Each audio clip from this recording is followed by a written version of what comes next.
May I say something to you to give you a true knowledge of yourself and life, so that the same glory and success attained by other men who understand themselves may be yours? Man in the full knowledge of himself is a superb and supreme creature of creation.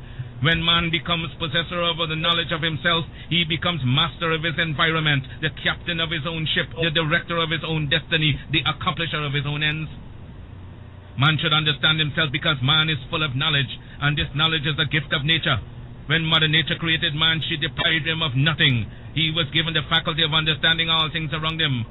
This faculty for understanding has not been taken away from him. None of his senses have been taken away from him. So there is no excuse for the black man in lacking the knowledge that man is used to beautify the world and produce all that he needs for his happiness and civilization. Look the world over, and whatever you see in it that is pleasing to man, contributing to man's comfort, to his needs and to his satisfaction, it is but the work of man. Man blessed with the knowledge of himself and the understanding of all things around him.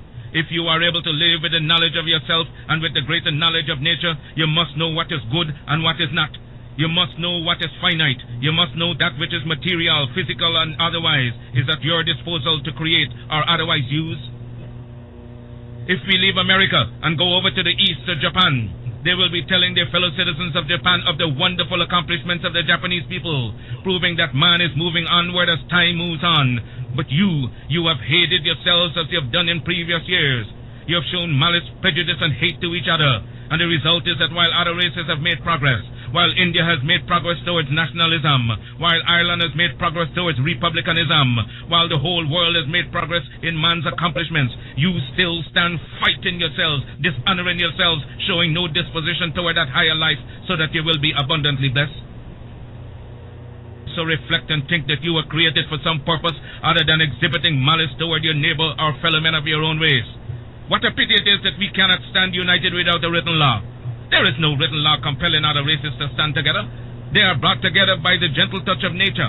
The unwritten law of nature causes them to stand together on all occasions.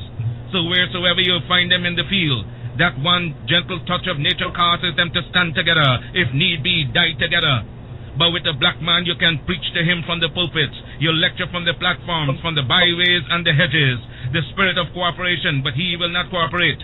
You talk to him gently, you try talking harshly to him, he still will not cooperate. The result is that he falls prey to those who understand themselves and walk through the world making you their serfs and slaves. You must acquire an understanding of yourselves. Look around you. See the smiling pictures of nature, the beautiful hedges, the wonderful mountains, the wonderful vegetation all around. But because of your disposition to each other, you live in suffering, in want, in penury, and in debt. You lack the gentle touch of nature, love for each other. You hate yourselves. Black men, and what is wrong with you? Why have you no affection for yourselves? Could I hope to see you living among yourselves as the people I've spoken of?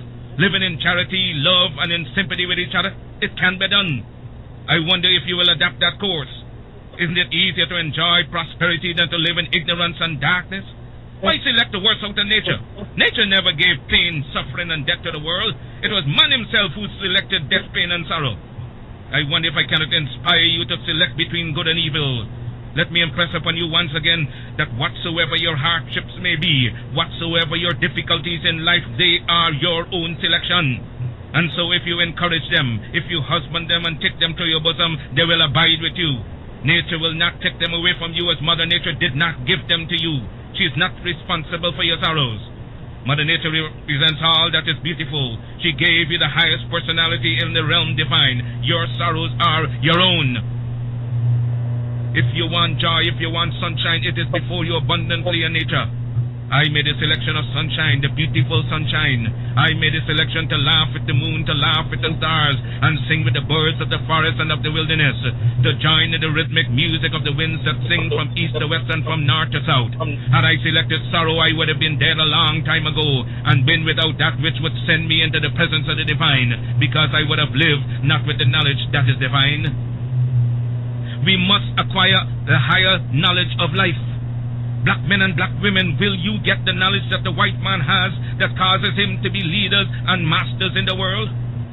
They are not gods with a peculiar source for understanding the world around them. They have only given expression to the knowledge of their humanity and been able to use and conquer all to their satisfaction and glory. And that is why they are always greater than you in every community that you find them. Isn't it strange that wheresoever the white man is found, he takes precedence over you? Why is that so? Answer that for yourselves, black men and black women. Wheresoever you come in contact with the white man, you always have to go down in defeat before him. Whether it be in England, in France, or in America, you always have to go down to the white man, and yet he has 2 eyes, 2 feet, 2 hands, same passions, same senses and feelings as you have. Your feet are not put on opposite sides, nor your hands turned around the other way. But it's because you fail to use your will, your knowledge, and your mental faculties to the point where you will enjoy life around you. I'm only here and not in the gutters and in the pond of despair because I use my intelligence.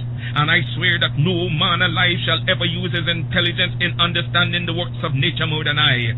I shall rise as high as he ascends. I shall meet him on the same platform of mental equality and fight him till thy kingdom come, because nature created us equal.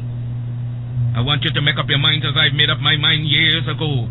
Make up your mind that you will rise to the knowledge of your soul. Because of your ignorance, you cannot understand and decide between good and evil. You don't know whether you're doing right or wrong. With a greater knowledge of life, you're able to appreciate all things around you. I'm able to gather you here because I understand you. Understand your neighbor, your wife, your children, and you will be able to live in harmony with each other and get the best out of life.